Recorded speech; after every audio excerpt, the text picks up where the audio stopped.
come all to learn and grow. Welcome to the Village Talk Show. Come all to learn and grow. Welcome to the Village Talk Show.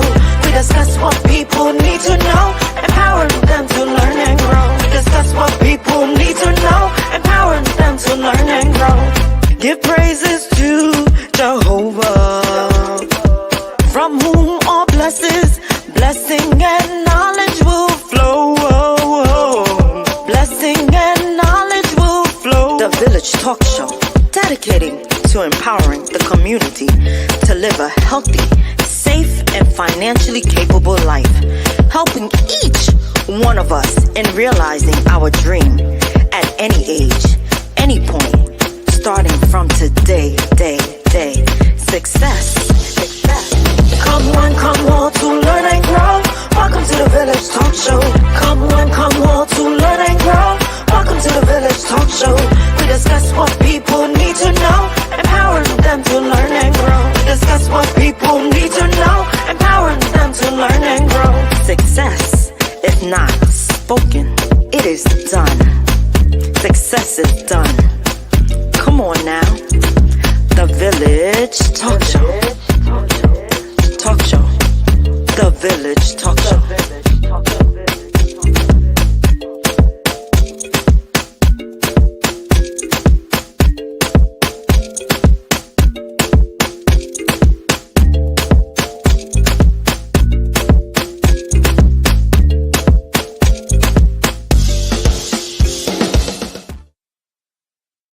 All right. Grand Thursday to everyone. Real exciting for a couple of days. Is really excited to be here with every one of you. I am Roderick Daly. I am your host. Join with me, our executive producer, Andre Doman, our co-hostess, Dr. Joanne Bryant. Thank you for watching, sharing, participating in the Village, where we are dedicated to empowering the community to live a healthy, safe, and financially capable life through education, helping each one of us to realize our dreams at any age, at any point, starting from today. Where success is not just spoken, it is done. Dr. Brian, let's start with you. I see you have a little bump in the hair. You got your hair up today. It's not down. What's going on? You feeling a little frisky today? Is that it? What's going on? How you doing? It's always good to feel frisky, baby. How are you? Yeah, good right. Evening. Yeah, right. Yeah, I'm doing okay. Doing okay. Well, good evening, everyone. It is great to be back with you all on this fabulous Thursday. Wow. Can you believe it? We only have 2 more Thursdays, this and next one, and the June season begin. Countdown to June, baby. That's all I'm thinking about. June, birthday month. Excuse me. I don't know about counting out to June for people who have to work through July and August, right? Not because you're in education and you might get a few weeks off. You are don't have a few weeks off. What are you talking about? I have graduation, big graduation happening.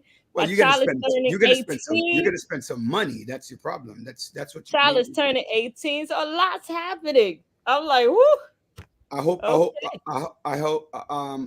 that you plan to get your son some birthday gift and a party and get him something to drink. There's no drinking. My daughter's having the party. My son don't want no party. I hope you have your son something to drink, right? No, he's gonna have some soda. No, he can have some Baileys. He's 18. You're such a damn. I would hate for you to be my parent. It's okay. You sound like my actual parent. It's all right. You know, if I have a glass of wine, my mother thinks I'm an alcoholic. A glass of wine. That's exactly what she thinks. I'm an alcoholic with a glass of wine. Apparently, you follow along with my mother's fan. Andre. What's good? Dr. Brian. Hi, Andre. Hello, everybody. Dr. Brian, terrible parent. Yeah.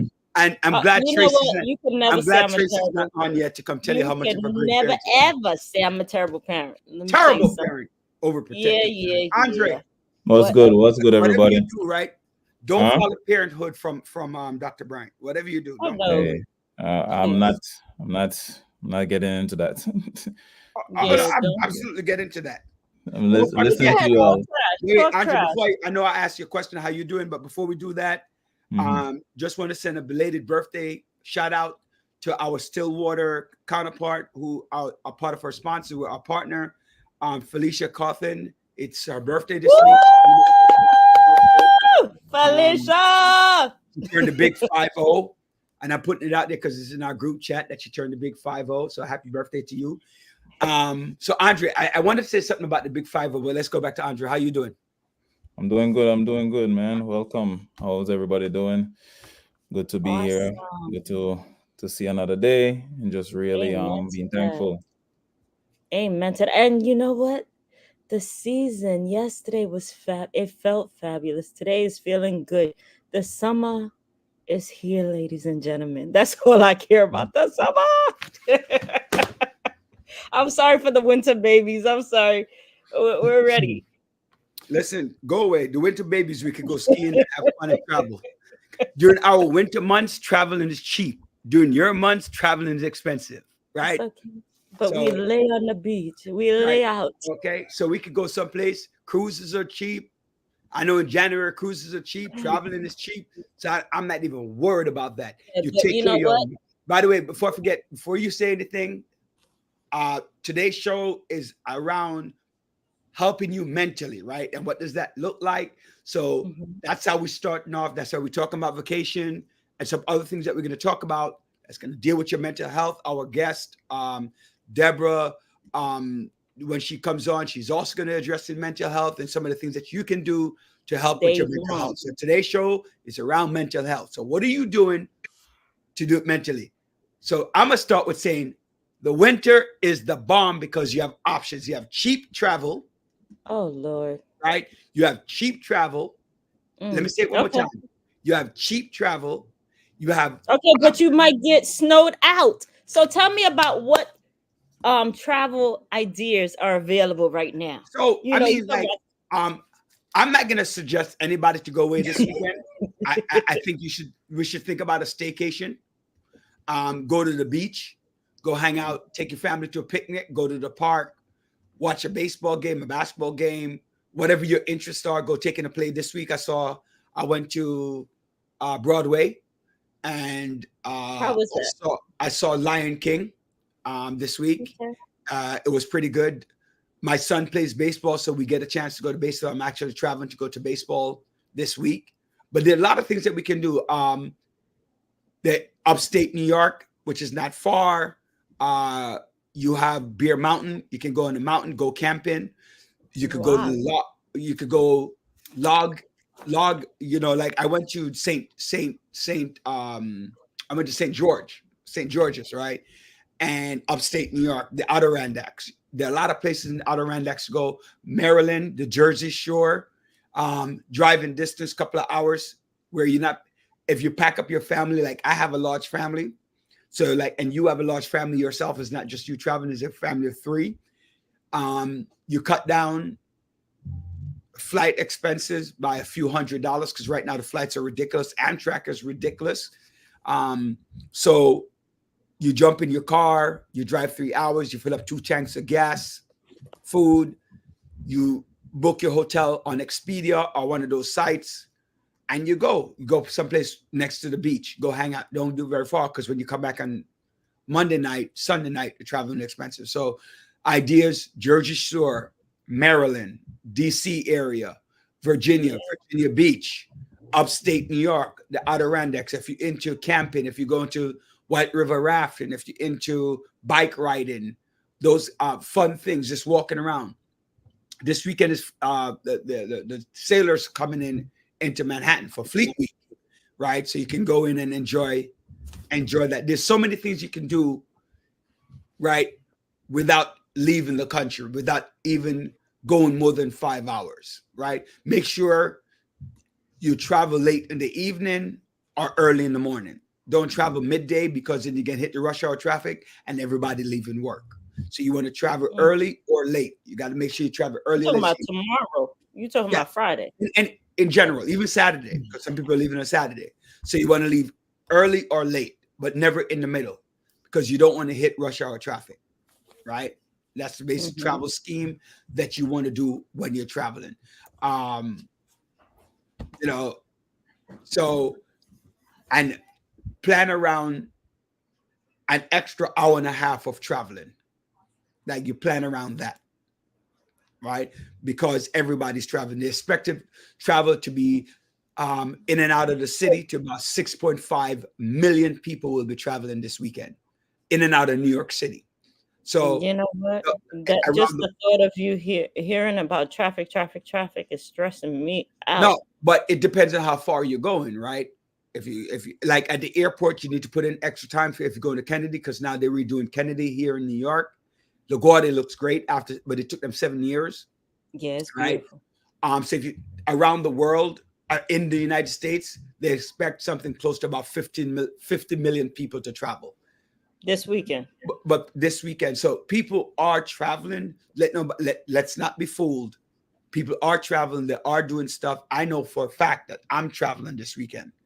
Where are you going to? Not everybody, but a lot of the families travel. Grayson has a baseball game. He's playing at the Cal Ripken down there in Maryland. So if you're in Maryland, he's Aberdeen. He's going to be in Aberdeen, Maryland, close to Baltimore, to play. So some of us are traveling to go and watch him play. So, Andre, anything you want to add to traveling? Dr. Brian, are you looking forward to travel? Do you plan to travel for this weekend? I do. I might take a quick road trip on Sunday. So well, that's not traveling for this weekend. Sunday, that's not a travel. Yeah, Sunday to Monday. That's fine. That's part of the weekend. Well, that's true. Go to. Oh, you know what else? Go to Planet Barbecue. Planet Barbecue? Where's that? Yeah, you can plan a barbecue. Go to a friend's barbecue. Oh, you said. Oh, I thought you said Planet Barbecue. I'm like, where's that? I went to Planet Barbecue. Where's that at? Planet Barbecue. You got. You said it so quick. I'm like, where's that? Man. we gotta go to Mars, right? We gotta go to. Our guest is in the back, just laughing at you with your Planet Barbecue. You said Planet Barbecue. I'm like, plan a barbecue. We got 2 minutes. 2 minutes before guess his time. Oh, 7:30 already. Andre, you have anything you want to add, or?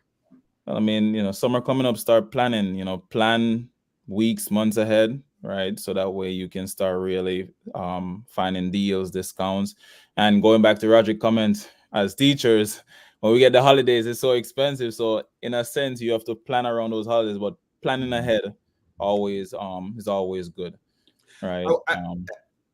I want to share a quick story. So I'm planning on going away some personal time, right, with the wife. And so I'm going to share a quick story. What Andre is saying, that's very, very important. Just smile in the background. Right. What happened? I said, they just smile in the background. I know she itching to get on. So, oh, yeah. So after you can tell your story later. No. Let me tell the story because it's helpful with the mental health, with what's going on, right? With Andre saying, I just want to make sure I follow because I don't want to forget. So I wanted to go with the third week in June, right? The weekend, I think that's maybe Father's Day weekend or whatever the case is, right? So I wanted to go away, right? Our birthday weekend. Your birthday weekend. Yeah. Whatever. Well, move on. I'm not talking about your birthday. The point was that the difference in travel, right? The difference in travel in that weekend and the difference in travel the weekend before was significantly different in price and in points, right? If you have points, significantly. So if you plan ahead, like Andre said, you might get a deal. Right. So plan ahead. I mean, like literally the difference in points was 21,000 points. Just one weekend. Well, yeah, points is good too. Right. One weekend closer. So I'm just telling you guys, Andre, it's not wrong. It's not like you don't know you're going on vacation. You already know. So make the plans. Start preparing. We're going away for another thing and we've planned already. The same ticket, $800. Right now to fly, the same ticket that we bought at about 50% of that price. So it's important. Let's bring on our guest. Planning is important. And plan, what is it? If you fail to plan, you plan to fail. All right. Hold on. Commercial first, and then we'll bring the guest on. Not a problem. All right. Let's go.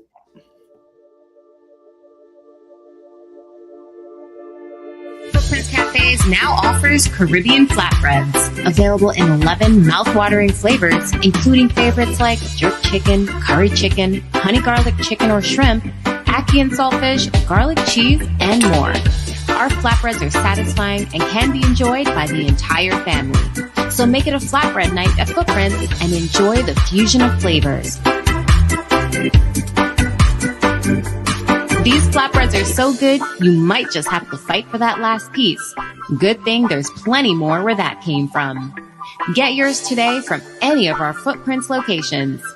Want to enjoy your flatbread at home?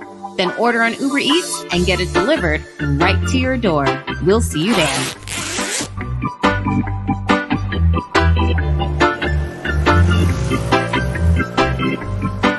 Call Howard Housing Solution today for all your real estate needs. Sellers, we can get top dollar for your home, and our vast network of professionals can facilitate your move and help you purchase your dream home in another state. Buyers, we have a pulse on the market and can get you in a home quickly.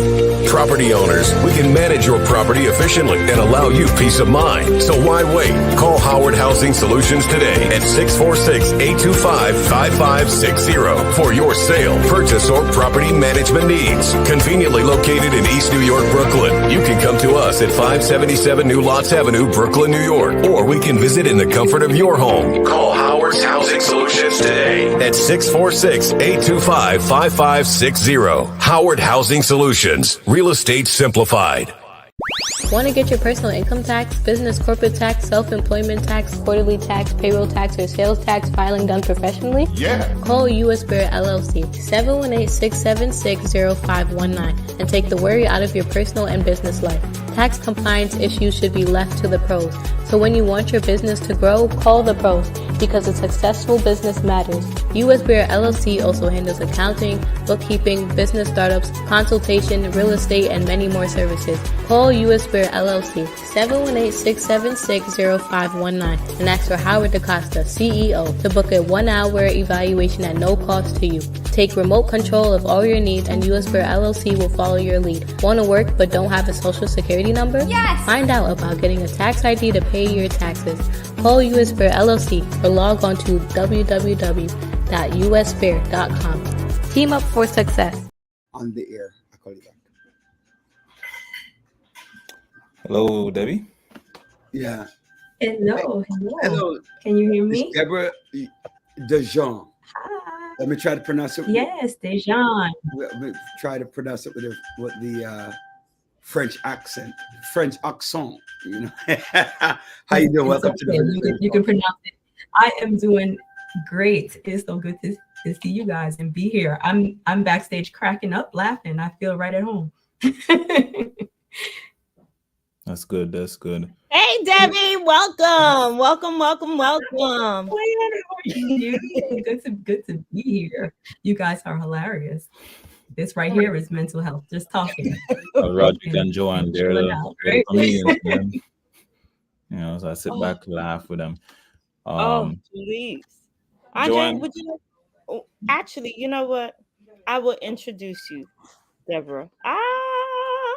So I don't know. You want me to call you Deborah or Debbie? I'm used to Debbie. So it's up to you. It's fine. Debbie is fine. A lot of people call me Debbie. That's fine. Okay. So Debbie, if she can call you Debbie, call her Juju. Okay. Okay. That's a new one for me.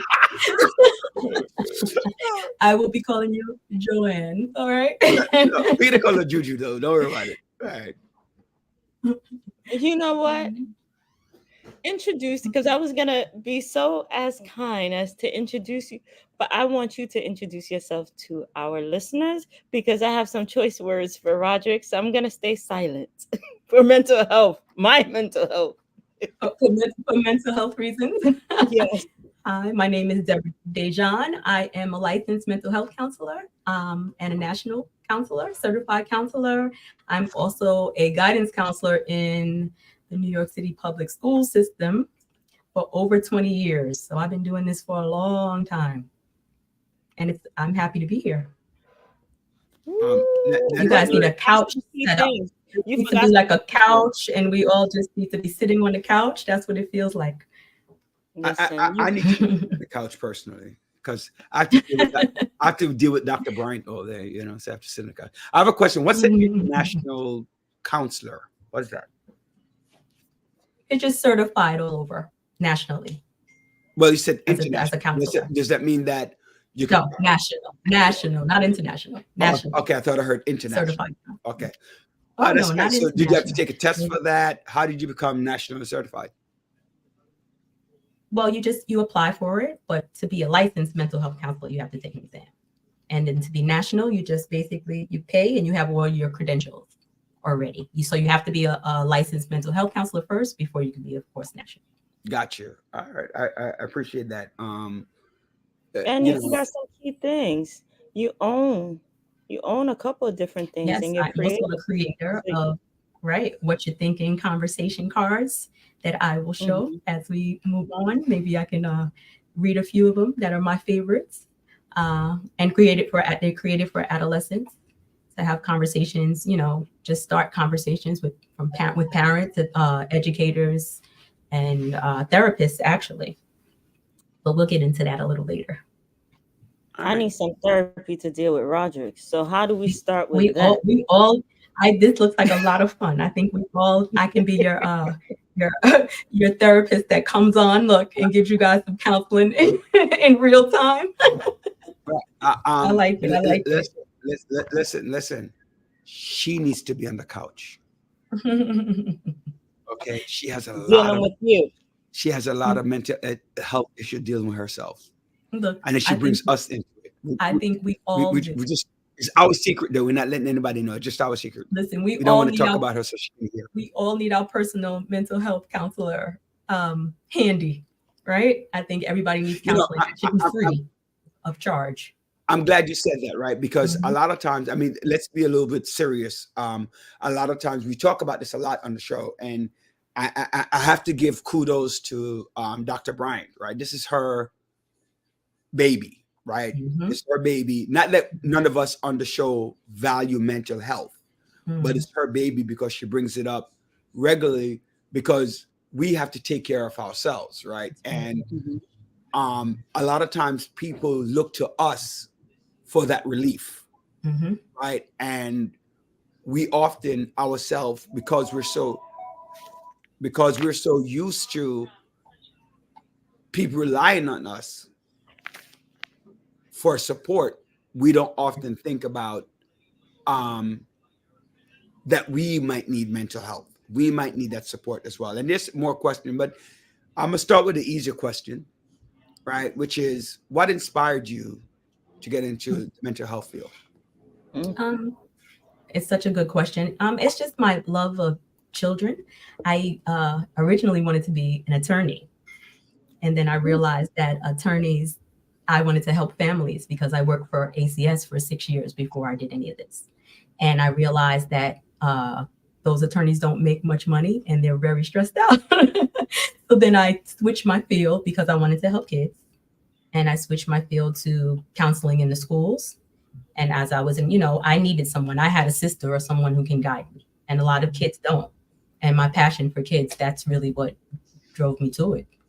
And then once I got into schools, I realized, okay, so once you're a guidance counselor, you're only locked into New York City into the school system. So I went back to become a licensed mental health counselor so that I can have my own practice and do more work for the community outside. Got you. And tell us about, today I did Career Day. So did you do Career Day? That's great. Yeah, I actually did one today. I did one last week, one today, and I have one more next week. Good. They need to see that. And so tell us about the path, the road that you took to becoming. So start us from the beginning. You're doing Career Day. Start us from the beginning, college, etc. What those things. Let's start from the beginning. So getting your bachelor's, and then as a therapist, you need to have your master's in education. I didn't add those credentials up there, but my master's in education in counseling, and that's how you get into the school system. And then from there, I went back to school to get my license in mental health counseling. You become a mental health counselor, and then eventually you have to get a certain amount of hours. It's 3,000 hours to become a licensed mental health counselor, and an exam. that you have to pass. And how long have you been doing it? Now it's been about 20 years, 18 to 20 years. In the school system, I made 20 years this January. Okay. And probably mental health, it's probably about 18 to 20, somewhere in You went back to school Owning right your away. own business? How Yes. long? How I many own years? my own practice. My practice, I started officially like when you get an LLC in 2019, but I was doing it way before then. But to have my own practice, I started in 2019, which is Bloom Mental Health Counseling. That's the name of my practice. Yes. Tell me, I'm like I said, I did Career Day. So tell us what you like about your job. I think you touched on it a little bit earlier in your conversation. You're at an elementary school and they're asking all these questions. Tell us what. Oh no, I'm at a middle school and high school. No. I'm yes, saying just if you are right. Well, I'm at a middle school and high school, and I rather the big kids because I Me too. Yeah, the little ones, you know, they don't understand as much, so I'd rather deal with the bigger kids that you can talk to them and mold them, especially middle school. Ooh, that's a rough time. And that's what I like about it the most. I worked. Look at our executive. Listen. He's gonna help Listen. Here, right? I'm gonna let you speak, right? But I say this to Roderick too, and even John, because Roderick always encouraged me to go to high school. But and I like the older kids too, but middle school I always look at like this peak. There's this peak really, and the molding of them is like sponge in a sense, really, and I would look at it as myself as one of those who are battling the opposition in a sense of the direction that they're going. That's right. Because at that age, really, when they get influence, that influence carries on for a long period of time. Not to say that you can influence the high schoolers, but there's the psychology that's happening in their mind, their development is so different versus middle school. So that's why I love middle school, Rajic. That's why I love them. Did you fail to understand that I spent 10 years in middle school, sir? No, what I'm saying is that you always encourage me toward high school. Yes, that's well, what I'm there saying, are reasons why. Yeah, and I understand. Right, but I agree. Like middle school is the hormonal imbalance, right? Yeah. You can lose them or create them. Yeah. Right. Yes. All right. So, but you say you're 6 through 12, right? Is that what I'm 6 through 12, and I mostly work with the 9th and 10th graders. But lately, I've been in with the middle school because they've been having so many challenges. So, yeah. But I love my job. I like working with kids, and I like seeing the difference that it brings because it is a major difference. I wish I can do more within the structure of the public school system, but this is why I got my license outside so that I can practice and help more people. Because you're still under the structure of the public school system. What are some of the challenges that you see right now with some of the kids? And I know, so that parents out there could pay attention to some of the challenges or some of the trends that you're noticing that we should be aware of. Oh, definitely. There's so many right now. It depends on where you are. I'm in the heart of East New York, Brooklyn, which is, close to Brownsville, and it's one of the harder school districts. I'm seeing a lot of the main thing is kids smoking marijuana and vaping. The biggest challenge I would say is that would be my number one. I'm talking about kids from 6th grade and up. And what are some effects from them smoking? What do you see after they smoke? How do they act, or what? As a result, they're sleeping. First of all, your brain is not fully developed until you're 25. So people don't really know that you're not fully developed until you're 25. So using these vapes and things, they don't know what's in it, the chemicals and the things that it's causing, and this is not marijuana. We don't know what's in these things. The fact that they're even selling them in every corner and they're selling them to our kids is disgusting, and nobody's really stopping it. But the issue that I see the most, like I've called the edibles and things like that. I've called the ambulance a few times for students who heartbeat is racing and they are sweating. And some people, if they have other mental illnesses, if they have anxiety or they struggle with other things, I've had kids on the floor hysterically crying from doing an edible or vaping. They don't know how much is in this stuff. They don't have a good understanding of what it is. And it's pretty scary. So parents, please look out. You don't know. Sometimes you don't know what they look like. I have so many vapes that I collected over time where parents didn't know what that was. If you're not aware, they're in these bright colors. They can look like anything. You know, I wish I had one to show. Yeah. They just had a report this week about how many seniors and adults actually overdose in the gummies. I can the see that. edibles and things like that. So now saying it from the adult version, to hear about the kids, if adults are overdosing in that and it's having a serious effect on them, then you know the children is even worse. So behavior is part especially of it. you don't major. You don't know what's in it. You don't know how much you're taking. You can't tell, especially with the edibles. You know, they put them in the brownies, they put them in, and then they sell them to be marketed to the kids. It looks like candy, right? So if you're thinking you're having a gummy bear, they're just popping them. Where do and they then it takes get time them? for it to kick A in. regular corner store, the smoke store. Where can you get it from? The smoke shop. There's so many in the area I'm in, and they just opened another one. And I watch kids go in and out, and I'm going. They're not supposed to be letting kids buy. I just realized I'm muted. I want to say something about the smoke shack. I want to address that immediately. Ladies and gentlemen in the audience that are listening, I've gotten, in my role outside of this CEO host of the village, a lot of complaints about the smoke shops. I want to make sure I want to be clear. But what are you? Because Debbie don't know, and some audience members might not know who you are beyond I that. didn't want to bring it up. I just want to bring up this point. I'll bring it up later. Okay. There are 2,800 illegal smoke shops in New York State. Let me say that number again. There are 2,800 illegal smoke shops. So if you find that there's a smoke shop if you find that there's a smoke shop within your neighborhood, you need to report it. Because as we get back to, by the way, ladies and gentlemen, we're talking with Debbie DeJean, who is a licensed mental health counselor. She's in the school system, her own company, her own LLC.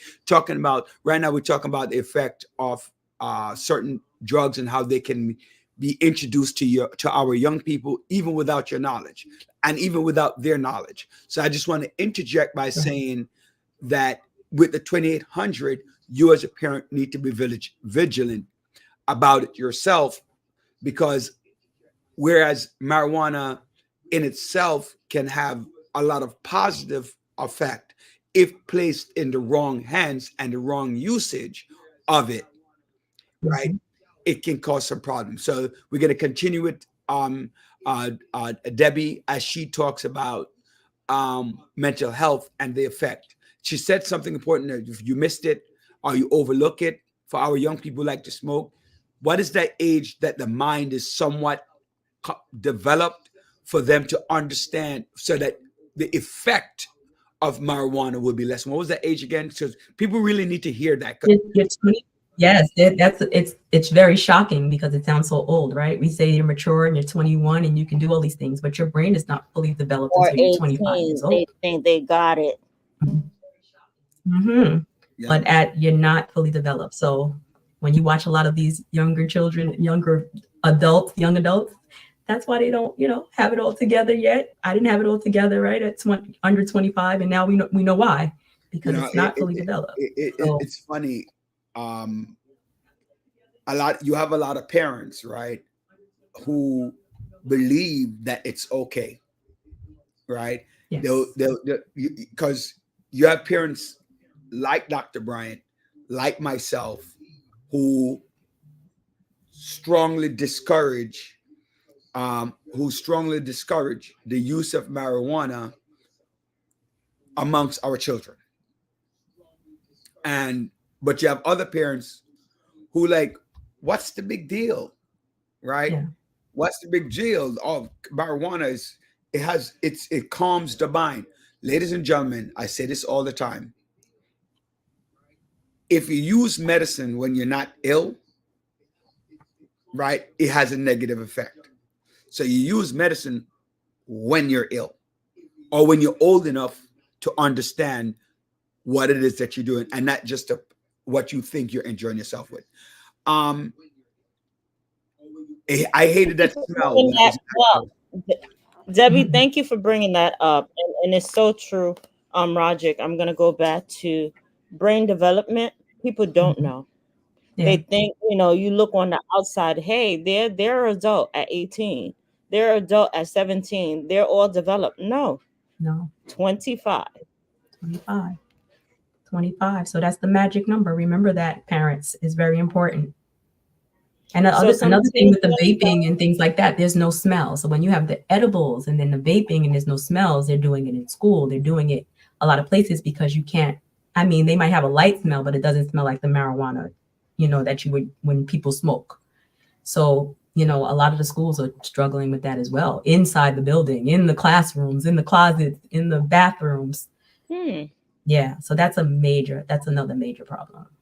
So vaping is different from marijuana for those who don't. Just the fact, you're not smelling it in the same way because it's put in this little container and it stays, you don't see the smoke the same way. So a lot of kids are just getting over. There's even something someone created that you can detect it now. So they made like a vape detector for schools to purchase. Yeah. Good invention. Wish I would have thought of it. Yeah. COVID affected many families. Oh, yeah. Affected adults, affected kids. And the lingering effect 4 years later, right? And I'm talking about, when it was actually acknowledged around February of 2020, right? What do you still see? What effects, if any, do you see from either families, right? And I'm talking about the adult all the way down to the children. And I told you today I went to a Korea Day. And one of the conversations still was around the internet and the use of the computer, right? Because now the kids were all on the computer. So now to take them off that computer, and you want them off because you understand social. Tell us, let me not answer the question. What are you seeing? What trends, mental component, and what advice do you have for parents?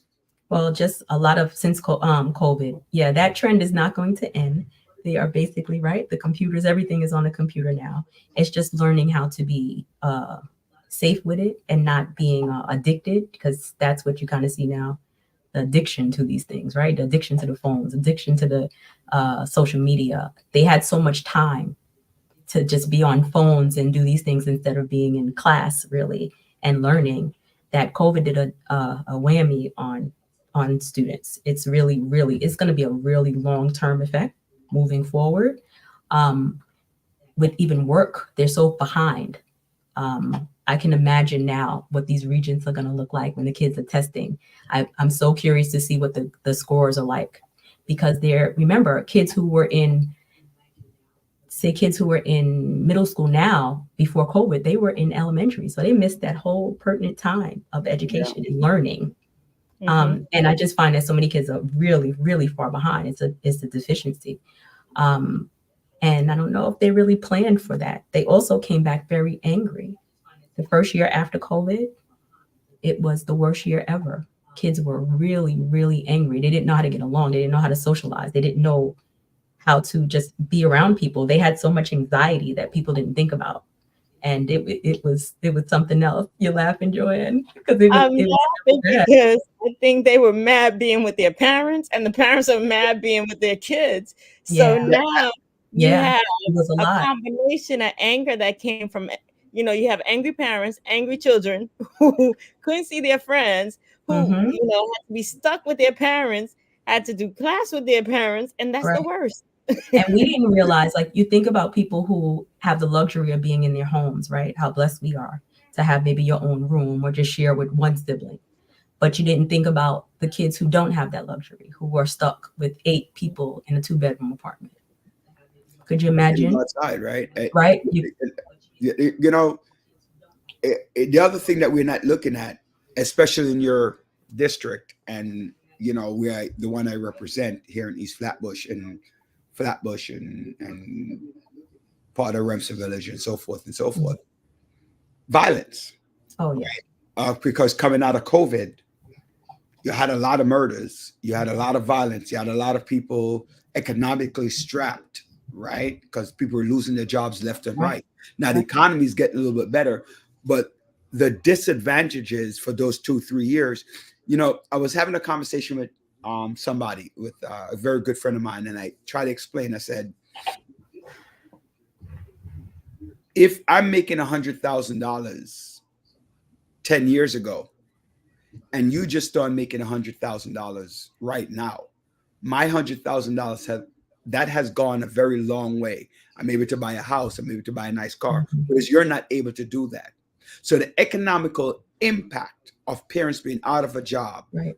And they were looking at, and these are low end. A lot of these people are low end jobs, right? Because you always fire the people low on the totem pole first before you try to get to the people at the top. Now the heads will roll at the top, but they normally stay, right? Because you could take out your own garbage, right? But when you have money, you hire somebody else to take out your garbage, right? So that affected families. When you talk about the 8 people in the house, right? 8 people in the house without a job, mom and dad, they're pissed off. Right. And a lot of times it's also single family homes. Right. So that mental carried a long way with the anger. Right. And you know what? You said something.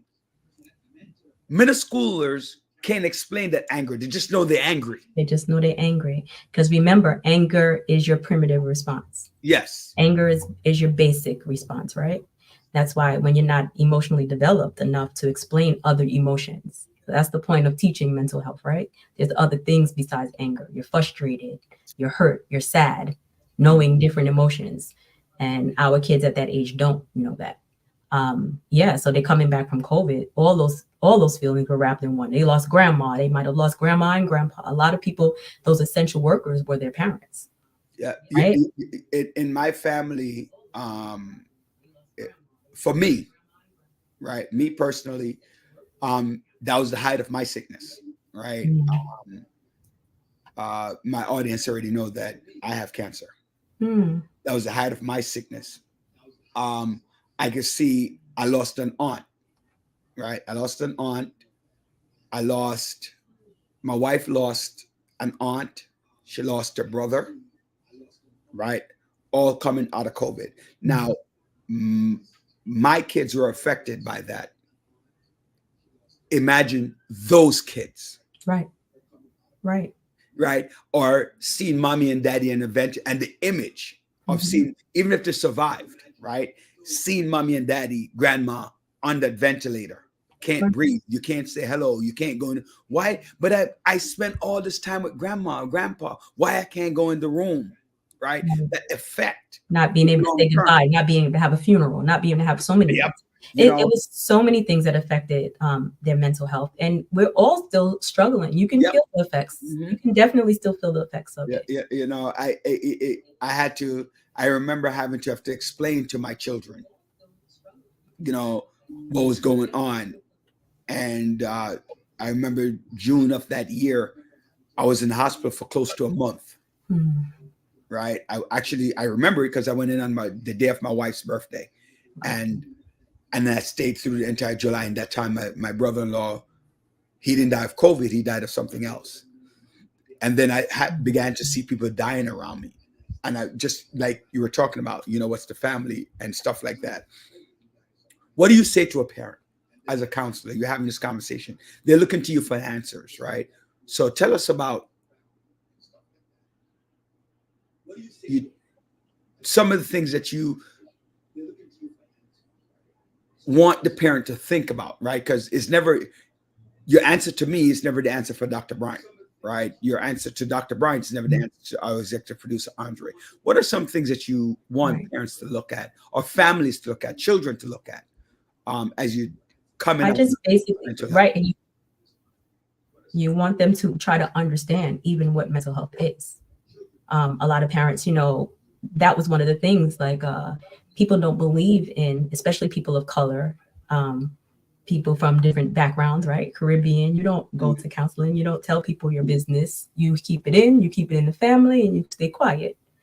So just breaking the stigma of that, having to break that to family, saying you have to deal with some of these things and learn to talk about it, and it's okay, and learning to trust someone. Always referring parents for mental health counseling. I have like a list of places for people to go. The issue is sometimes it's insurance, or sometimes it's other things, when parents don't have that, and just giving them positive reinforcement, knowing that this will be helpful. If you go to the doctor, right? You go to the doctor, you go to the dentist, you need to check on your brain as well. You need to, to talk about your feelings. So these are things I actually have sessions sometimes in the school, like full sessions with parents, just getting them to buy into mental health and being okay. And it's okay to not be okay, realizing what you're going through. A lot of people don't connect the dots. And that's what mental health and counseling is. It's connecting the dots to issues so that you can have a bigger, broader picture of what's going on in your life, and you can learn to deal with it better.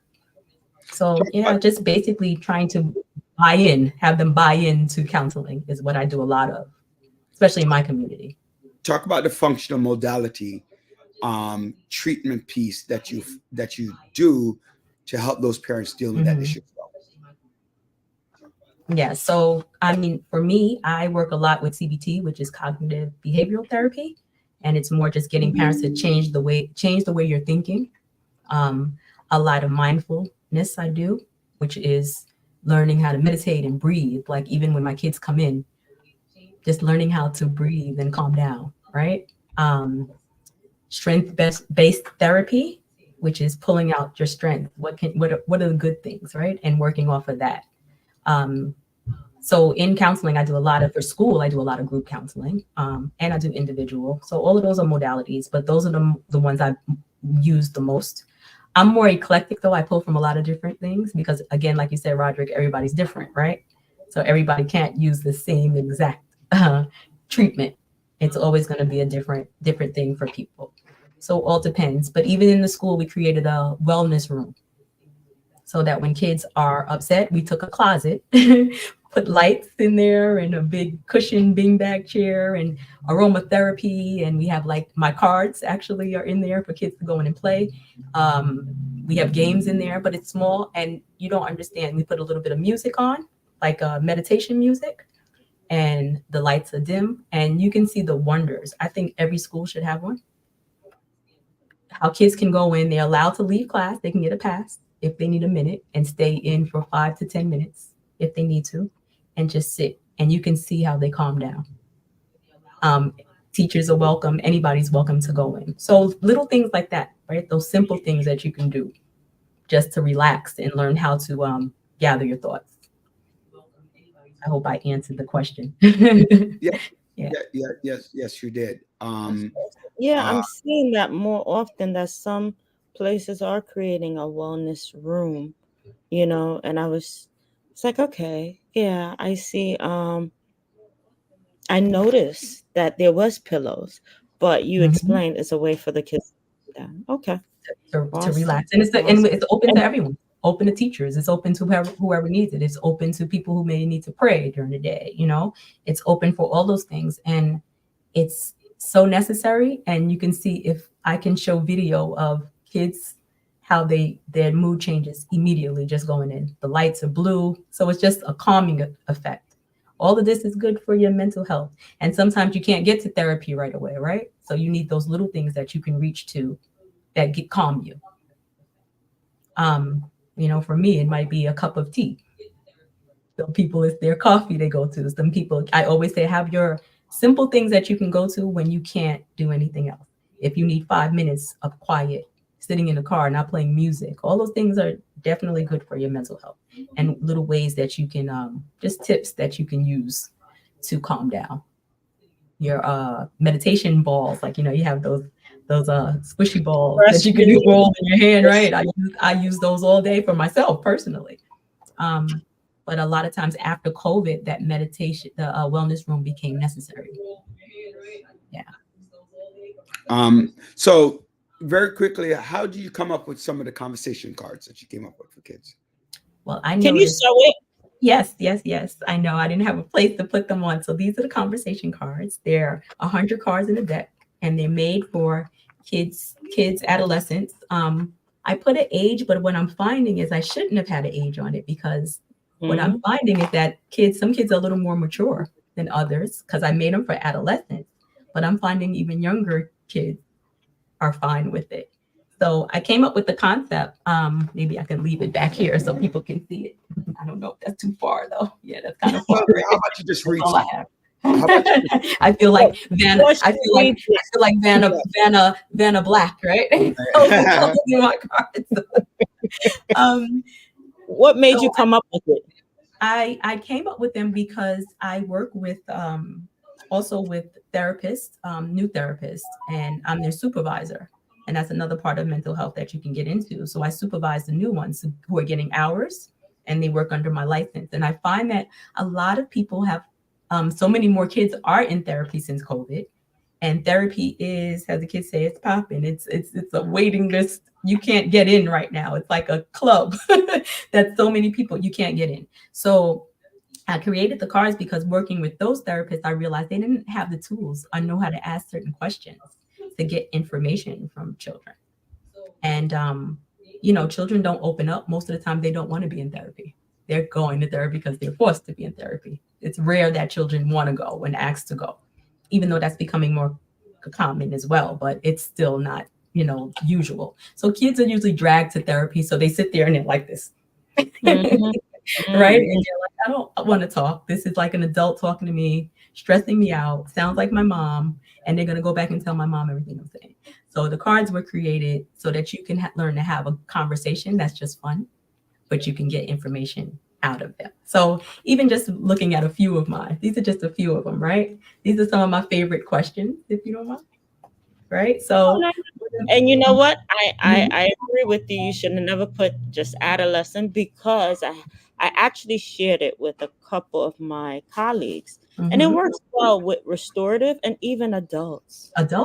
Switch it out a little bit. So as restorative circles, they mentioned that, this will work with restorative circles, because a lot of schools try to figure out, hey, what can I use? It's not just a circle you just get around, but you can use strategies and to certain support tools. Culture in that school. And so parents, parents have a hard time, but I do agree. But this is the first edition, so I feel like there will be many more, my adolescent edition, but it's not necessarily adolescent. It can be used for anyone, like you said. Some of the questions, I had one question, like it says, in what ways does your parent or guardian let you down? Wow. Right. Now, picture playing that with your parent or guardian. You can get so much information from that, right? And this, like you said, this is a question you can even join in. As a parent, if you're playing this game, you can talk about how your parents, right? So it's a win, because kids get to know who you are, and you get to understand who they are. And it's so much information in that question. It's a broad question that open up doors for so much to come in. This was a good one for me. So it says, do adults automatically deserve respect? Do kids? Because we come in a generation, right, where you say you just are spoken to and the kids are not supposed to speak, but kids don't feel like that anymore. Especially in the Caribbean, right? It's like, you don't say anything, right? It's being fresh. So do kids deserve respect? And a lot of kids are speaking up about that. The adults, deserve respect automatically, even if you're not giving it. Yeah, the Generation Z's, Generation YEX, all of them. Right? It's different. It's very different. Here's another one. It says, what do you do when you get angry? So that was kind of the question you talked about, right? They just know anger. What do you do when you get angry? How do you respond? A lot of kids come in and go, oh, well, I did that because I was angry.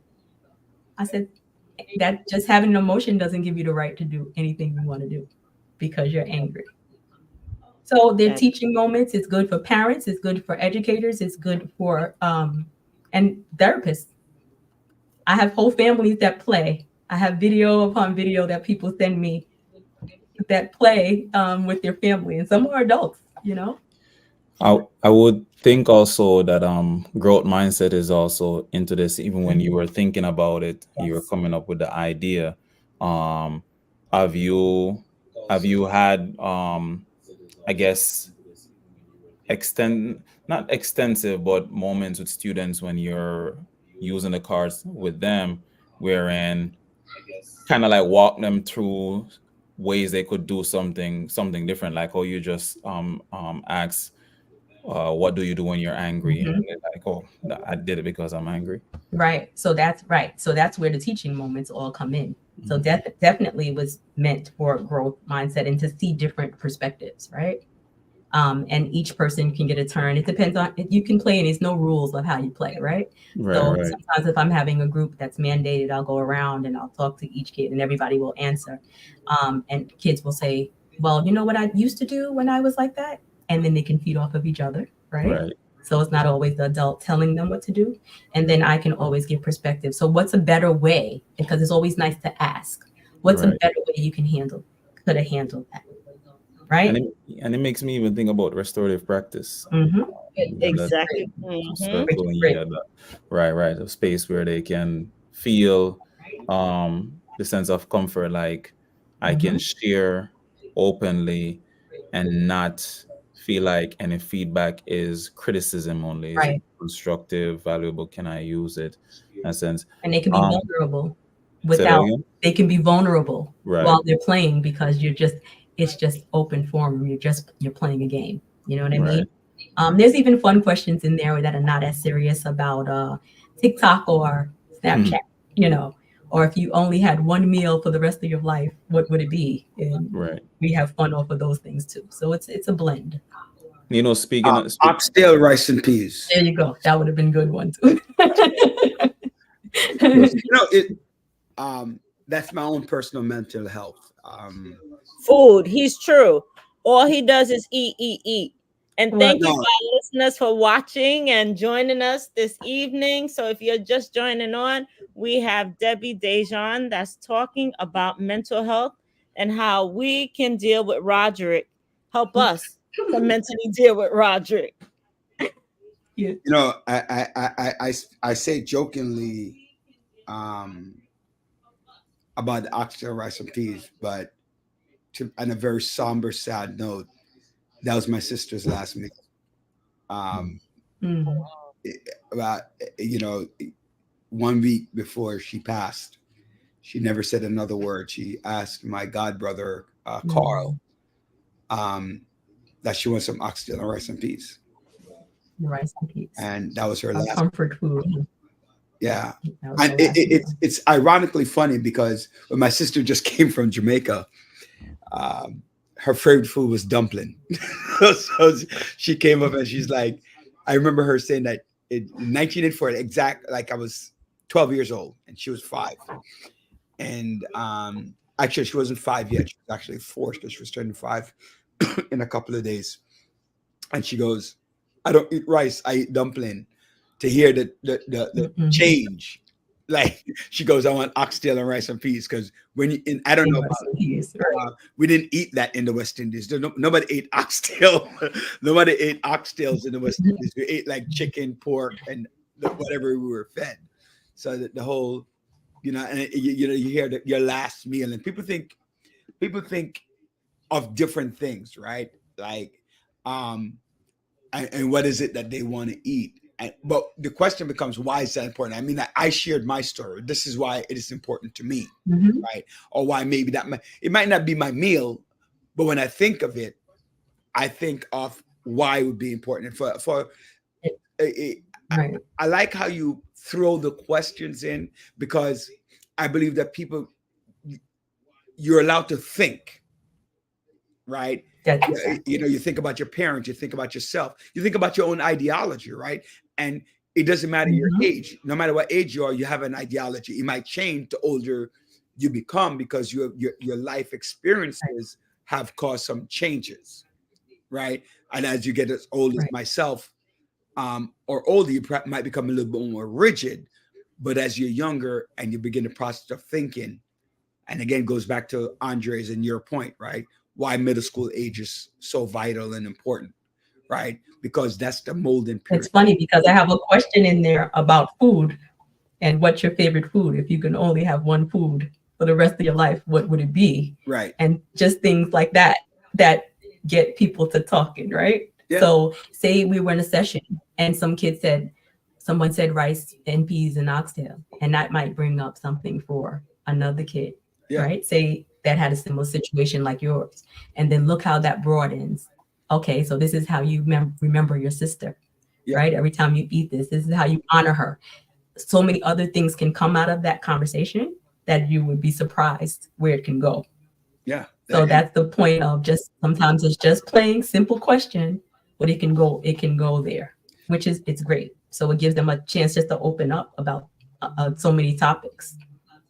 It's so funny. I listen to kids playing without me in the wellness room. Sometimes my kids are just picking and they're laughing and joking, and it's nice to hear them having a good time. And they were like, "We love these cards."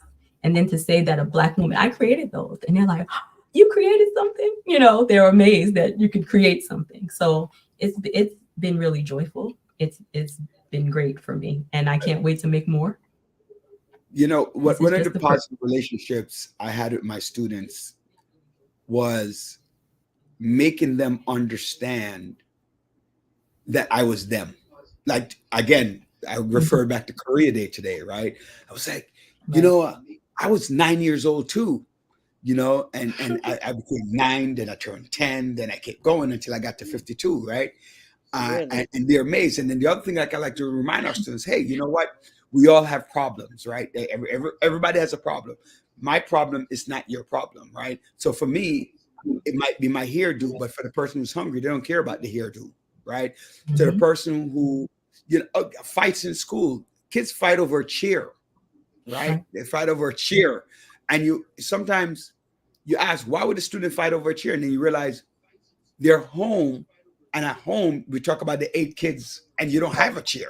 Exactly. You don't and have you're always fighting over a seat, right? Space. Yeah, right. You have your own space, and it's hard for them to conceptualize. Hey, you could have any chair you want, right? It doesn't have to be that one, but you could sit there, and they're not used to it because they don't have anything. Right. And so we begin the process of teaching. We just have a couple more questions for you. One of them. Wait, before you say a question, I appreciate the fact that you created cards that's lighthearted, but also very powerful.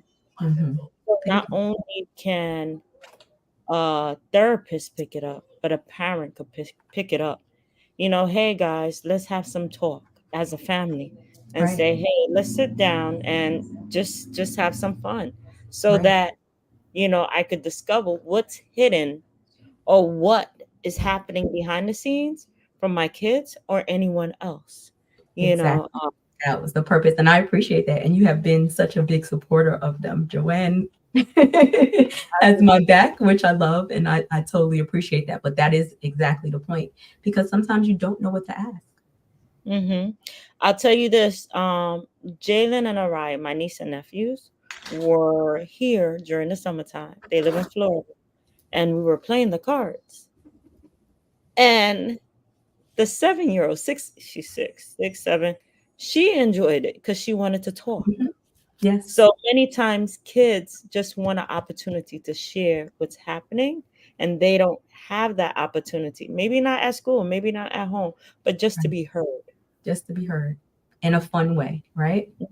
And especially for the young men, I find that boys are not taught to speak and open up, right? So you have to find creative ways to get them to talking. The girls will always kind of talk unless they're just naturally quiet, right? But the boys, I find that they enjoy it as well. But you know what?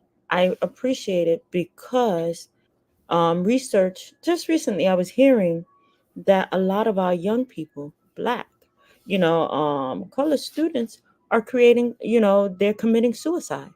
Oh yeah. And why?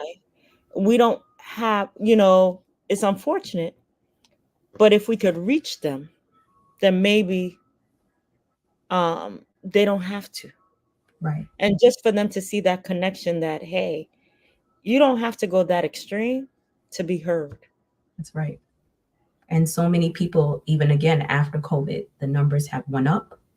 I just had a former student, same thing, young man who went to the school, star basketball player, decided to jump in front of a train. Yeah. So Wow. yeah, and just the mental health, and we're planning on doing something in his name. You know, it's disheartening to see how people are struggling and not getting the attention, or feeling like there's no other way. To feel that bad to want to jump in front of a train. Could you Did imagine? that just recently happen? Maybe it's about a month and a half ago. Oh, wow. Yeah. And this is more and more that we don't even hear about. Right? Yeah. That's And the problem. this is a family. I had all of his siblings. They went through my school. So yes, there's more work to do. There's different cards to make for these things, to talk about suicide, to talk about all these things. This opens up so much because it's just asking, how are you feeling? And what about the parents how do you support parents who are dealing with kids who are at that stage, or children who actually deal with parents who commit suicide? Have you come across that? Thank God, no, with the parents, but I get a lot of kids with the suicidal ideations, the thinking about it. That's common, very common now. And the thing I see, it's younger, even younger kids. So you're having elementary school kids talking about committing suicide. You also, I just talk to parents about what you're watching. What are you doing? What's on? So many of these kids are watching TikTok. So many kids are watching things that are not monitored, right? What's putting these thoughts in your head? What are you watching? What's your algorithm like? What are you comparing yourself to? Even when I talk to the teenagers and the girls, what are you looking at that you're comparing yourself to, that you don't feel good enough or pretty enough? Or, these are all topics that I try to talk to parents about, and just being mindful of watching what your kids are doing, going through their things, like, understanding, okay, let me see what your homework, let's see the book bag, let's see, are there vapes in the book bag, right? Are these little things? You have to be mindful. You have to look and kind of search and ask questions. There's a lot of questions, and creating a rapport with your children. It's important. If they have no one to talk to, or they feel like they just don't have anybody, this is where all these thoughts come from. Or is mental illness in your family? So I talk to a lot of parents about that. And as we dig deep, oh yeah, well, my sister did have an issue with this, or my grandmother suffered with schizophrenia. Okay, some of these things are hereditary. It doesn't guarantee, but it's a high percentage that maybe that's what's going on, So you see a lot more. It's a lot more mental illness going on. But the good part is that we're talking about it now. That's why I have there's a waiting list. We're talking about it. Deidre, I work mental health, and we find a lot of young kids coming in. I mean, ages 16 and 17 with suicidal attempt and marijuana usage. Oh yeah. And while you're talking about that topic as well, in the background, Karen now is talked about, she sent me a message. It's a very good topic. Especially, it has always been a challenge of referring children to therapy with Caribbean families. Yes. I feel it becomes desperation that Deirdre RN has to deal with, because now we got to that point that you're now at wit's end, because we as Caribbean parents, we have a tendency to say, oh, it's a phase, right? They'll get raw, and they don't, right? So you can talk about address both of those, or all three don't have the capability to express their emotion, lack of self-worth, and identity. So all of that tie in, because one more to that. What about ADHD? Because a lot of people would say, oh no, it's just ADHD. It's just, we'll put them on pills or whatever. How do you tell the difference, and what can you do with that? Well, there's so much. That's a lot to unpack, right? But just understanding. No, but it's just the understanding. I use a lot of YouTube videos. small clips, right? Because people don't have the brain capacity to watch long things anymore, right? So sometimes I'm saying, let me just send you this so you can understand. Or I watch it with them, what this is about. This is what your child is going through. So say if you're talking about ADHD, explaining what ADHD is, understanding that they cannot control it. Even sharing with parents, they can't. It's in your brain. It's not the same way that you may think.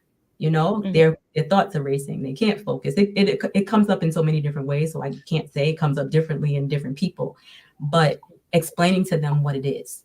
I've had parents and they still deny, medication, which I understand because sometimes medication can be good for certain things. Sorry. You said we can't control ADHD? No, the fact that you can't, there's ways to go around it, right? To help you to organize, color code things, right? But it's how your brain is functioning. So it's not like, oh, he just decides he just has to run around, or he's just too hyper and they just have to. No, a lot of times they can't. If you watch someone who has severe ADHD and there's different levels, right? You can see kids. I see kids all the time. They cannot sit. They're sitting, they're fidgeting, they're moving, they have to do something. I have kids who are brilliant. It has nothing to do with it. And I tell parents that you're intelligent. It has nothing to do with that, right? Is it possible as they get older, there's a little bit more control of it, like practicing? I'm wondering in a sense of being disciplined or practicing habits over time as you get older, right. As an and adult, that's what we teach parents. you know how to different ways that they can manage it. Right. There's different ways to manage anything. Right. And some things are such behavior that you're so used to doing. So that's why the therapy comes in here. Not just necessarily medication, or you don't want to do medication, is maybe changing the foods that you're eating. And the therapy becomes handy because it's teaching you how to be disciplined. It's teaching you how to manage your time, how to do certain things. So, this is it's a lot to unpack in one session, and I would love to come back because I'm loving this, but it's a lot. But it's basically teaching people about mental health, what this means. It's not that you're crazy. You know what I mean? People come in and say, I'm crazy. Yeah, my kid's not crazy. They don't need this. Definitely remember growing up when we had our what could be seen as ADD, get 2 lick, you sit still. That's right. And that's it, right? And you better sit still. Did you ever see those kids when you were that they still couldn't? I've seen kids, you still can't. You can't beat things out of people, right? It's the old Caribbean way. What I'm seeing a lot of, my mom's from Trinidad, but what I'm seeing a lot of is the old school way where parents think they're gonna go, right? You say like 2 licks, and then you're supposed to be good. Doesn't work like that. And a lot of those things were abusive. So many Caribbean people come into my that I have as clients, well, I used to have as clients, and they're saying the abuse that they physical and mental. Because that was the way we thought was right. We only know what we know. Not just Caribbean. This is just a product of generational trauma. Right? It's called ignorance and it's generational trauma. Yeah. This goes back of what we think, how we're supposed to discipline. Yeah. We were taught, and we have to let people know this in different ways. We were taught to sit still on by murderation. So we batter our kids because that's what we're taught. Let's go back to Deidre asked, yes. How can we get access to those cards that you have? Yes, ma'am. If you go on my website, you can get some information. If you go on my website, which is, look, I have to write it because sometimes I forget. I have too many sites. It's bloomcounselingny.com. So you can go on bloomcounselingny.com. Maybe we could put it in the chat. And on there, you can order the cards from there.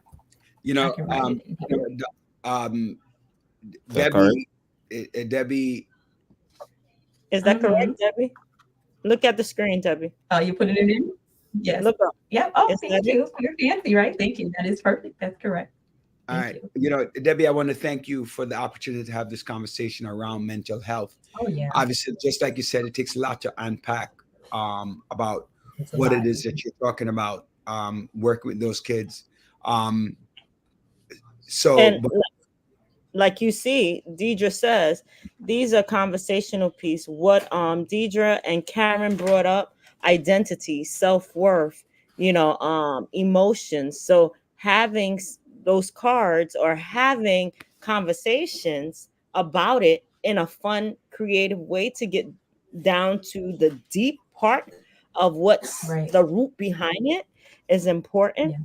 Because if we don't, then we have a set of young folks that think they're not worthy and committing suicide. And that's the problem.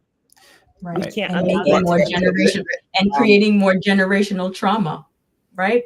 Not breaking these stereotypes. We have to go, but one of the things that you talk about suicide, Dr. Bryant, but it might not even lead to that, right? You're talking about families that go to jail, right? A lot of students, a lot of people who are in jail, regardless of color, right? Regardless of race, right? Has to do with mental health, right? Or some form of issue mentally, right? And we know that because it has been studied, right?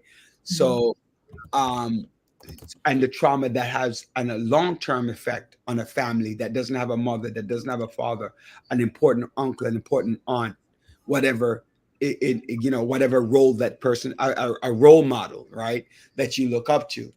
Look at right now with P. Diddy, right? You find out that he's abusive, right? And that's like what kind of that has a lot of people who looked up to him, right? Who idolized him, right?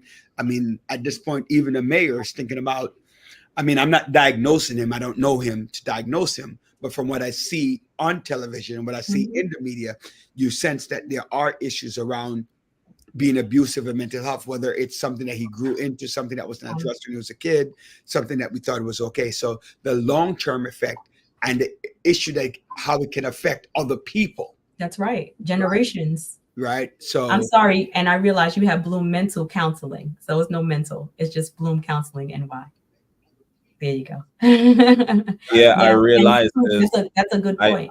I realized the error because when I went to it, it wasn't it doesn't pop up, right? I'm looking at the mental in there. Yeah, right. You can also follow me on Instagram at Bloom Mental Health Counseling. We do thank you for, and actually also thank you for being prompt because you were able to come back on and hear some things you were talking about. And as Dr. Bryant, she tortured me as usual.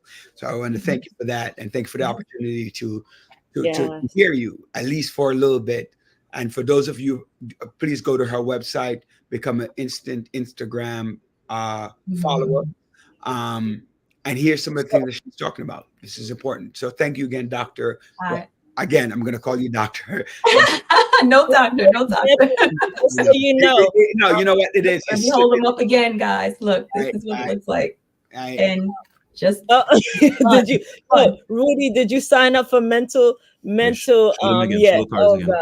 So I want to say, Debbie, show the cards again. Yes.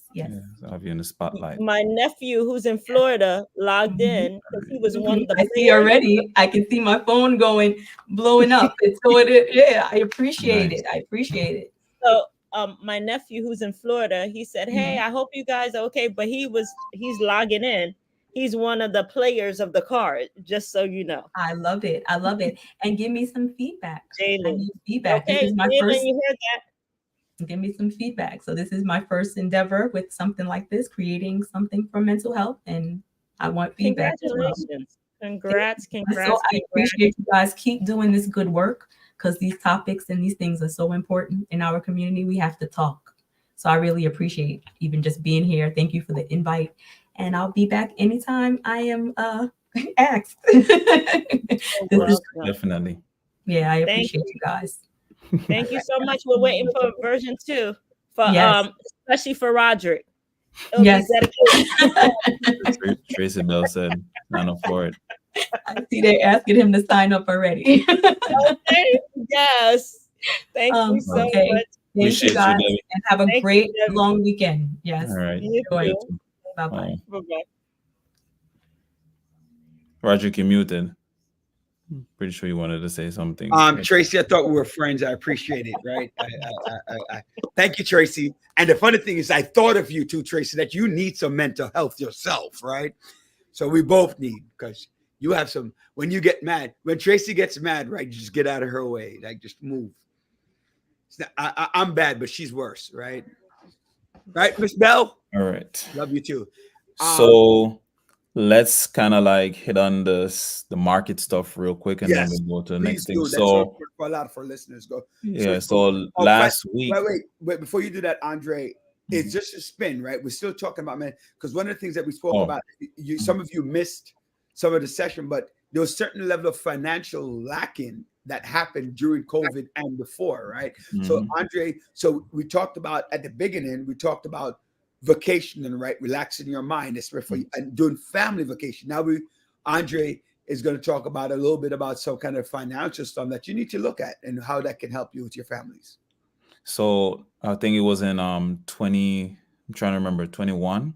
Well, once I say GameStop, a lot of people will know that the meme stock, when it crazed, what's his name? Roaring Kitty. I remember his real name. And he was leading the charge with the meme stock to kind of like go against the hedge funds, investors, the big dogs in the stock market. And GameStop was skyrocketing, and of course, it came to an end. Right, last week, GameStop came back on the scene. Roaring Kitty was back. He tweeted, and the stock skyrocketed up to about 110%. Right, it went from $16.88 on May 10 to $64 in the span of 2 days. Right, just because he posted, everybody was going in. So that's a meme stock. There was no fundamentals behind it. The data, there was nothing like that behind it. And so a lot of times people want to jump into the craze where it's running, it's going up, I want to join in, let me join in.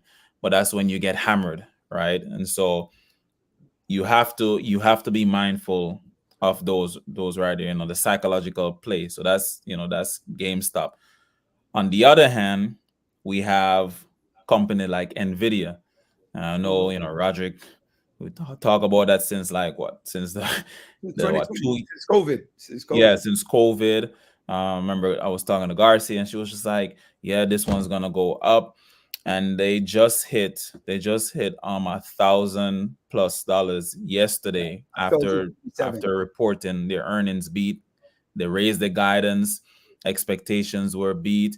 I mean, this billions of dollars being made right there because other companies. Andre, let's put it into proper perspective, people. When we started talking about Nvidia in 2020, I don't remember the exact number. I think the stock was 100. Right? If you had done what we told you to do and you spend. Oh, by the way, we're not financial advisors, just to let you know. Right, just so you're clear. Education, though. Because you can lose money too, right? But this is one of those that really worked out, right? And Novavax actually is going to be increasing as well because they're coming with a vaccine. Eli Lilly too. Right. You got to get to your financial advisors. It's very important that you understand that. Don't hold us accountable for you not talking to your financial advisor. Do your due diligence, research. Right? Do your own diligence, right? If you bought 10 shares of that stock, just 10, you'd have made $9,000+ and then some, because it's over that period of time. So you're looking at, I can't do the compounded math or whatever the case is, but the raw number is that you would have made over $9,000 on 10 shares. So that's just something that's what the good side of the stock market, right? Is the good side and the number of stocks. Anyway, just I give it an idea of how the stock market works. So the last thing, the other thing I want to say too, really, is that fundamentals, right? Data, right? And even in education, we talk about data. We use data to help us evaluate where students are and then instruct. And so it's the same with other things like the stock market, or even if you're in real estate, you always want to use data, right? See where the data matches up with whatever it is that you're investing in, and then you give it time, right? You may put a $10 here, you may put a $50 here, and you just have to be patient. And so the patience itself, when we think about our mental health itself, people will see the money going down when they invest it, panic and sell, right? And so you don't want to do that. You want to really stay in there. But it's also, if it's a good company, and Nvidia is a really great company. I mean, this is a semiconductor company. We think about chips and leading the AI charge. This company is leading the AI charges. So we think about ChatGPT and all those other things. So look into it. You have Microsoft, you have Apple, you have Google. Those are some other companies that you can look into. But Nvidia really blew it out of the park yesterday, right? Year to date, 115%. So, look out. Their guidance has been raised. Next few years, gonna continue running. One thing that you like, we always tell you to diversify your portfolio, right? So every time we talk about diversifying your portfolio. And what does that mean? Like, you don't necessarily want to invest all in technology. You don't invest all your money in technology. You don't invest all your money in travel. You don't invest all your money in different areas, right? So, because again, you're going to go insane if you lose all of your money. But if one stock is going up, another one is going down, your financial advisor can advise you of such. Like, one of the fastest way to become wealthy and rich is through the investment in the stock market, through a gradual increase over time, right? So the other way is through real estate, right? So, and both of those are risky markets. That's why you have to make sure that you have the right education about it. It's like gambling, right? You don't, or loaning money, right? You don't loan what you can't afford to lose, right? Wait, I have to push back a little bit on that, because I've been doing this for so long.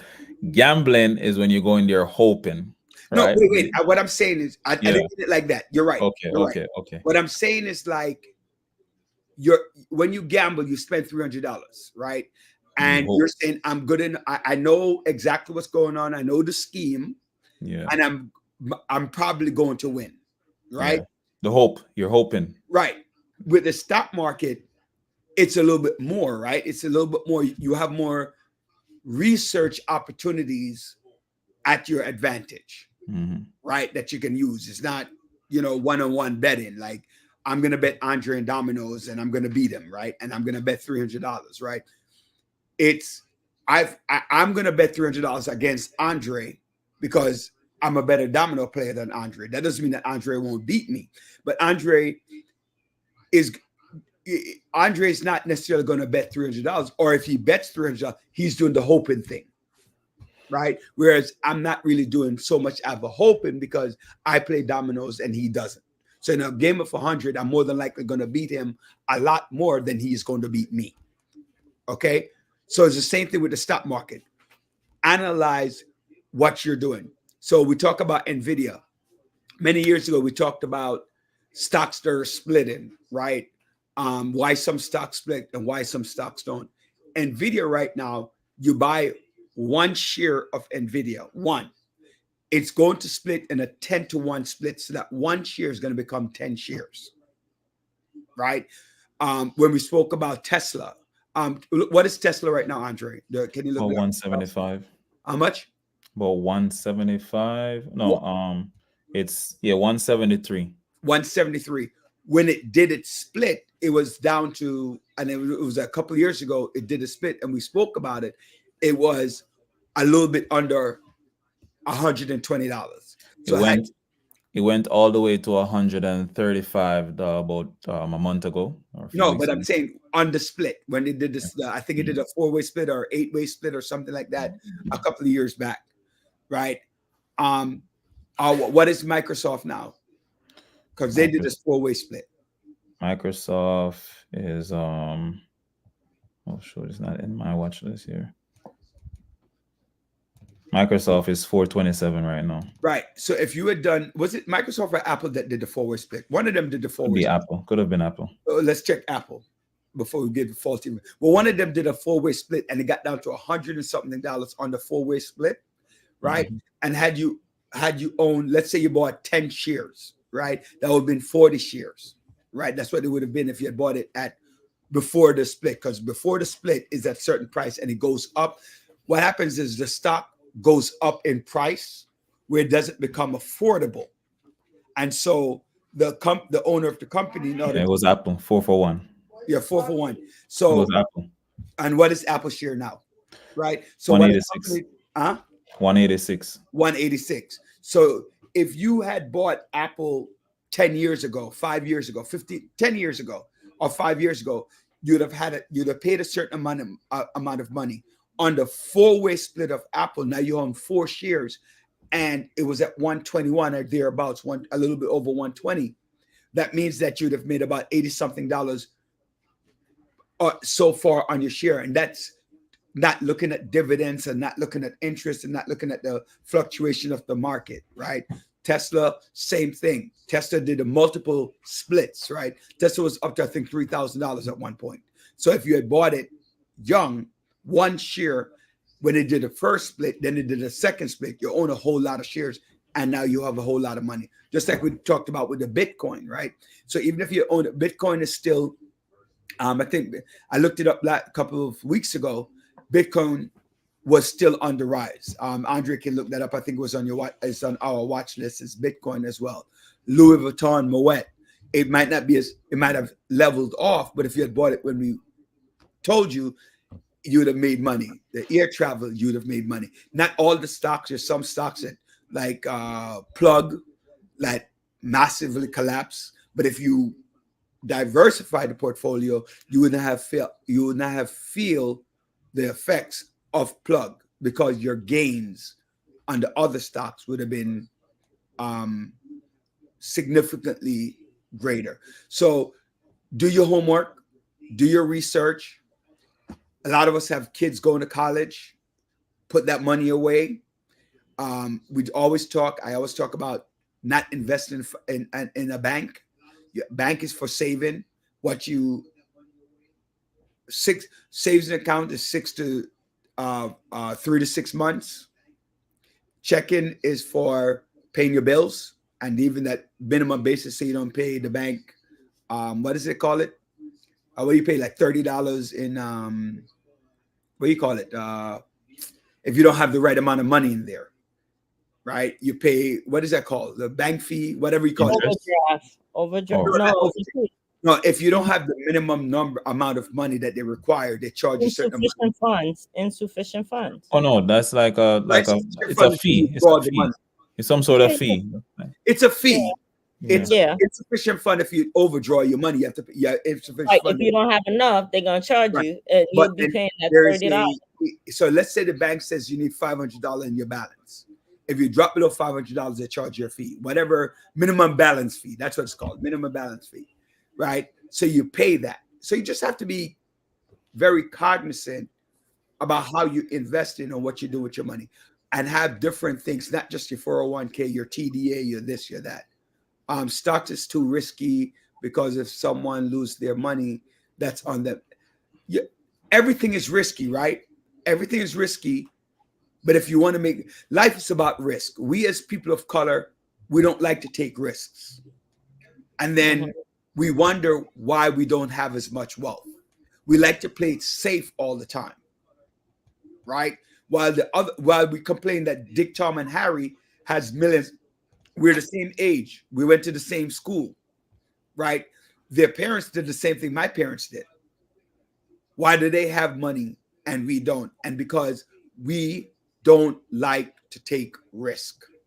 We grow up, our parents use bank accounts. And I'm not telling you to put all your money in the stock market, right? Did you hear what I've been very clear? Diversify your portfolio. In the end, essentially, one has to do their research, right? Mm-hmm. When you look at the billionaires and the millionaires, go see how they make it. Either it's like in business, real estate, stocks, commodities, and even crypto right now. If you're saying it's too risky, perhaps you may have lost, or perhaps you may have seen the risk that it has hurt people. I mean, in the pandemic, people were making bangers, but a lot of the companies that were shooting up in the pandemic were also terrible companies, right? And so people were just investing. And they stayed too long. They're just, And they stay too long. Yeah, so like the market had to make a correction. It's like GameStop. GameStop was just running up. That was in a pandemic. I mean, imagine the government was printing money, people getting stimulus, people went out and spend. You're spending money. And they were home. Don't forget they were home. So Exactly. So Amazon, a great company. It was gonna shut up in the pandemic, right? And it's still doing its thing right now. It's split. Trying to think of other companies that Berkshire, Bloomberg. Berkshire. Yeah, like a lot of them were I want to share a story for Benev. Our Bloomberg started Bloomberg at 39 years old. Right? He started it at 39. Right? So people thought that he was not rich. He started Bloomberg LLC at 39. By the time he was 50 years old, he was a multimillionaire. By the time he was 55, he was a multi-billionaire. By the time he became mayor at 62, 20 years ago, right, he was worth over $6 billion. By the time he left office, he was worth over 22 million. At this current rate, I think he's worth over $1 billion at 82 years old. The point that I'm making with telling that story, right? The owner of KFC, Colonel Sanders, was unsuccessful at 65 to create KFC. 65 years old, right? So the risk doesn't have to come now. You usually teach people to take risk early than later. But you can become whatever the risk that you take can come at any time, but you have to be willing to take a risk. Right? That's it. If you're not willing to take a risk, then don't talk about generational wealth. Don't talk about, I want to make money. Right? Because at the end of the day, I went out and I bought the lottery today, right? That's a pipe dream. Like Andre was saying, you're betting on a hope that you might win. Rich people don't buy the lotto. Okay? Well, right. Extremely rich people don't buy the lotto. You never know. Some of them probably No, not extremely rich. The extremely rich don't buy the lotto. But yeah, because the money, I'm saying probably some of them do, because I mean we don't necessarily know. But when you look at how they're making their money, man, they could look at what's his name? Meta, Zuckerberg. That man can just roll out of his bed the next morning and his net worth goes up 2 billion. So it's like they're not doing much, but we consuming their product, consumerism, we're helping them get rich. But like we say, in the end, you got to do your own research. Get a financial advisor, learn it, and there's risk in everything that you're gonna take on to make money. I just want to add one thing. None of us here, right? None of us in this platform is going to tell you how to make $1 million a year. We can tell you how to move towards it, right? What are some things that you can do to move toward? And we are also doing some of the things that we're telling you about, right? Whether it's real estate, whether it's investment in the stock market, whatever it is, right? So we're looking at gains and losses. So like I could tell you up front, right, that you're not going to make money certain ways and you're going to make it in other ways. I know that factually. You're going to hurt if you become a landlord. You're going to get hurt with renters, right? Especially in New York City, right? Where now they want a person can stay in your apartment for up to a year without paying rent, right? So that can happen, right? That's an investment loss, right? The mortgage and stuff like that. So do your research. Like Andre keeps reiterating, like we're reiterating, we are not that we're not financial advisors, but we're not the know-all, be-all financial advisors. That's somebody who is licensed, certified, that you go to the bank and have a conversation with. Not necessarily the bank, but a financial institution. Or you do it yourself, right? There are many people who have decided that they're going to buy and share their own stock because they're doing their own investment. There are people literally who quit their jobs and literally watch every day the stock market and do their own investment, because now you're learning how to do that, right? Learn to do what you're doing. learn to do it well. There are a number of topics. We only have a couple minutes that we want to talk about.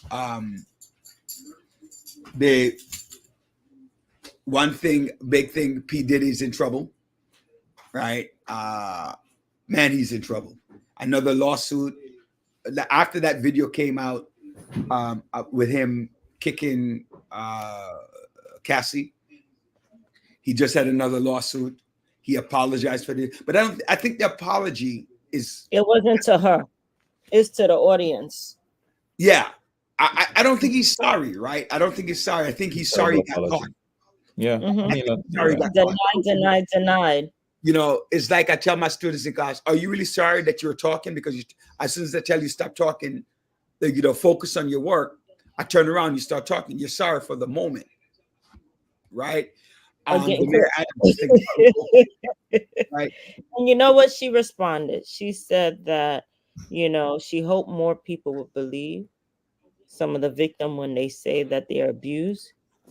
And it's true. Yeah, it is. Another take a video and reliving what you experience over and over again for people to finally believe you. You know what? Ironically, as we talk about mental health, right? Imagine what she has to live through again as the victim. Yep, watching that over and over again. I wanted to say that earlier. Every media outlet, right? Mhm. Every single one.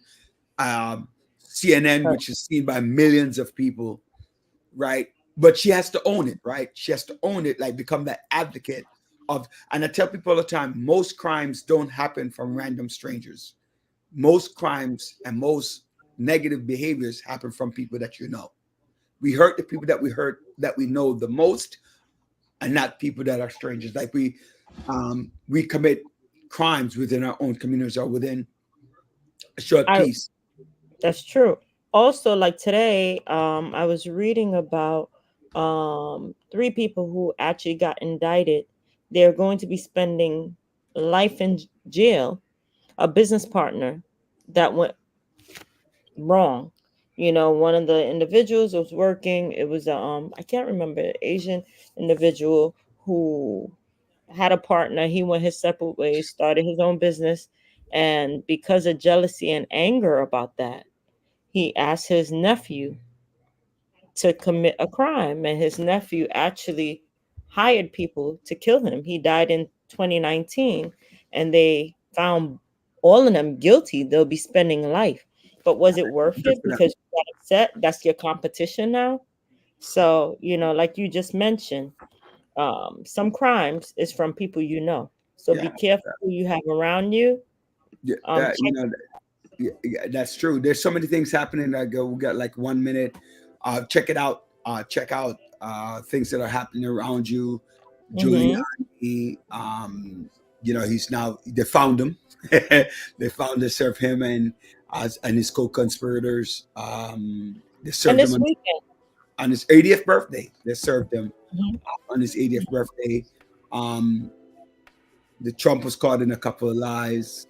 But also this weekend to thank, and remember some of our veterans during this time. It was a severe sacrifice, but they did it to fight for freedom. Absolutely. Our bling bishop is going to jail. He is in jail. He's not going to jail. He is in jail. Okay. No, well, going to jail. Bling Bishop being Lamar Whitehead. He was found guilty of stealing people's money. I hate bringing up things like that because it makes the church look bad a lot. When you have people who do things like this, that's why I don't like to go to churches where the pastors have $500 shoes. It's like I don't like Creflo Dollar and those other people with their own private planes, like you're using the money. Are you really preaching the word of God? Are you preaching? I don't like to go to church. I know church needs money, right? Because it's a 501c3, and 501c3 are run on funding from its members. But when you ask, and you utilize church members. But anyway, let's we don't have any more time. But so wait. I appreciate the mayor for acknowledging that the police department needs some more training on mental health. Yes. To end on that, we appreciate you, Mayor, for recognizing that and for possibly doing something about training police officers on, and that's something we mentioned a while ago. Some of the we need, instead of just going in with guns or anything. Yeah, we need something as well. I also want to give shout out to Assembly Member Monique Chandler Waterman for her advocacy, create 988. So now we have 988, you know, some mental crisis, to do that call. There's so many things we want to talk about. 911, 988. Thank you. 988 for mental health, right? Mental health crisis. Ladies and gentlemen, don't hold it in. Let it out. Not because you're Caribbean. I know most of our audience is Caribbean. Don't hold it in. Let it out. Make that phone call. Talk to somebody. Talk to your kids. Find out how they're doing. I like to say, spend 15 real minutes a day. 15 real minutes a day with your children, with your family. I know what they're doing. Ask real questions, right? Know their mood changes. I thank you so much. I am Roderick Daly. I am your host. Up my top left on my screen is Dr. Joanne Bryant, our co-hostess. To my top right is our executive producer, Andre Doman. To our co-host, John Sampson, and our producer, Sophia Willissey. We want to thank each and every one of our villagers, making sure that you enjoy your Memorial Day weekend. Go out, enjoy that, enjoy time with the family. I don't care what you do, but do something. Just don't stick around and continue doing the same thing because you're going to have the same results. Where we are dedicated to empowering the community. Thank you for watching, viewing, sharing, participating, being part of the village, where we are dedicated to empowering the community to live a healthy, safe, and financially capable life through education, helping each one of us in realizing our dreams at any age, at any point, starting from today, where success is not just spoken, it is done. God bless each and every one of you. Happy birthday to all of my Gemini people, to Shora, Tony, Tashara, Tony, Glenroy, all of you. Happy birthdays. It ain't your birthday yet. It's always in June. And so it's my son's birthday. So forget all you. All right, then. All right, family. See you all next week.